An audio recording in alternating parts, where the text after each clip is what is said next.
एक दिन आसमान में फरिश्ते इस बारे में बात करने लगे कि जमीन पर सबसे बेहतरीन मखलूक कौन है। उनमें से एक फरिश्ता बोला, आज जमीन पर सबसे बेहतरीन मखलूक अयूब हैं। वह एक नेक इंसान है जो बड़े सब्र का मुजाहिरा करते हैं और हमेशा अपने रब को याद करते हैं। वह गरीबों को खाना और कपड़े देते हैं और गुलामों को खरीद कर आजाद कर देते हैं।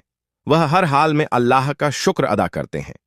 इब्लिस, शैतान, जो पास ही था, उसने फरिश्तों की बातों को सुन लिया और बहुत गुस्सा हो गया। शैतान ने अल्लाह रब्बुल इज्जत के दरबार में अर्ज की, ऐ खुदा, मैं तेरी कसम खाकर कह सकता हूं कि हजरत अयूब सिर्फ तेरी दी हुई दौलत और आरामदायक जिंदगी की वजह से तेरी इबादत करते हैं। अगर उनकी यह दौलत और सुकून खत्म हो जाए तो वह एक दिन भी तेरी इबादत नहीं करेंगे। ऐ खुदा, मुझे नबी पर दखल अंदाजी करने की ताकत दे। मैं देखना चाहता हूं कि अयूब नबी तुझसे कितनी वफादारी रखते हैं। अल्लाह, जो हर बात को जानने वाला है, ने शैतान को इजाजत दी और फरमाया, जाओ, तुम्हें नबी पर दखल अंदाजी करने की ताकत दी जाती है। जैसे चाहो नबी को आजमा सकते हो। शैतान अल्लाह की दी हुई इजाजत पाकर एक राहगीर का लिबास पहनकर हजरत अयूब अलैहि सलाम के पास आया। हजरत अयूब अलैहि सलाम के पास जाकर उसने अपनी गरीबी का जिक्र किया और कहा, हजरत, मुझे कुछ दिन आपके घर रहने की इजाजत दीजिए। हजरत अयूब अलैहि सलाम को इस शख्स पर शक हुआ क्योंकि उसके जिस्म से एक अजीब तरह की तेज बदबू आ रही थी।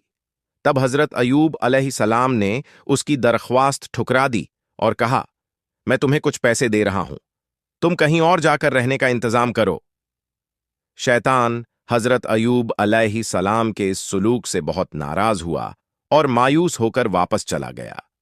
फिर उसने सोचा कि नबी को किस तरह नुकसान पहुंचाया जाए। बहुत सोचने के बाद उसने फैसला किया कि नबी के फलों के बाग में आग लगा दी जाए। जैसे उसने सोचा वैसा ही किया। एक दिन शैतान नबी के फलों के बाग में गया और वहां आग लगा दी। शैतान की लगाई हुई आग में कई फलों के पेड़ जलकर राख हो गए। बाग के खादिम दौड़ते हुए नबी के पास यह खबर देने पहुंचे। यह खबर सुनकर हजरत अयूब अलैहि सलाम ने कहा, अल्लाह का शुक्र है, अल्लाह का दिया हुआ माल अल्लाह ने वापस ले लिया। अब मैं और ज्यादा समय अल्लाह की इबादत कर सकूंगा। शैतान ने जब देखा कि हजरत अयूब अलैहि सलाम फलों के बाग तबाह होने के बाद जरा भी परेशान नहीं हुए तो उसके दिल में जलन और बढ़ गई। फिर उसने दोबारा सोचना शुरू किया कि नबी को और किस तरह नुकसान पहुंचाया जाए। अगले दिन शैतान नबी के अस्तबल में गया और आग लगा दी। आग तूफान की तरह फैल गई, जिससे तमाम जानवर जलकर मर गए और कुछ चरवाहे भी आग में जलकर मर गए। बाकी के चरवाहे यह खबर फौरन नबी के पास लेकर पहुंचे। यह खबर सुनकर हजरत अयूब अलैहि सलाम ने कहा, अल्लाह का दिया हुआ माल अल्लाह ने वापस ले लिया, इसमें मुझे परेशान होने की कोई जरूरत नहीं है। शैतान ने जब देखा कि इतनी बड़ी वारदात के बाद भी नबी जरा भी परेशान नहीं हुए तो उसके दिल में और जलन पैदा हुई। अब उसने नबी को और बड़ा नुकसान पहुंचाने का इरादा किया। हजरत अयूब अलैहि सलाम के 14 बच्चे थे जो हर दिन एक उस्ताद से तालीम लेने के लिए मदरसे जाते थे। एक दिन सुबह जैसे ही हजरत अयूब अलैहि सलाम के बच्चे उस्ताद के पास पढ़ने गए, शैतान ने इस मौके का फायदा उठाकर मदरसे की छत गिरा दी।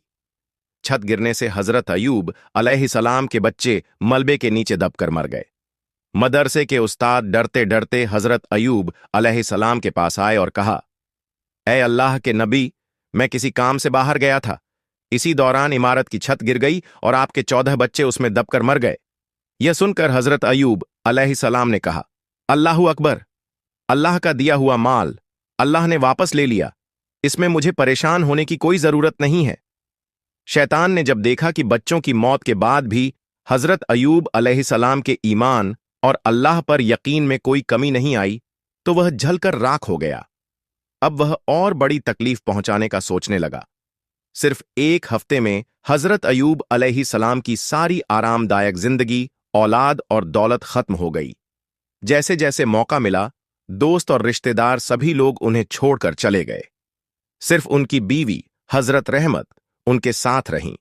वह नबी को छोड़कर जाने का सोच भी नहीं सकती थीं, वाली नहीं थीं। वह हमेशा नबी के साथ खड़ी रहीं।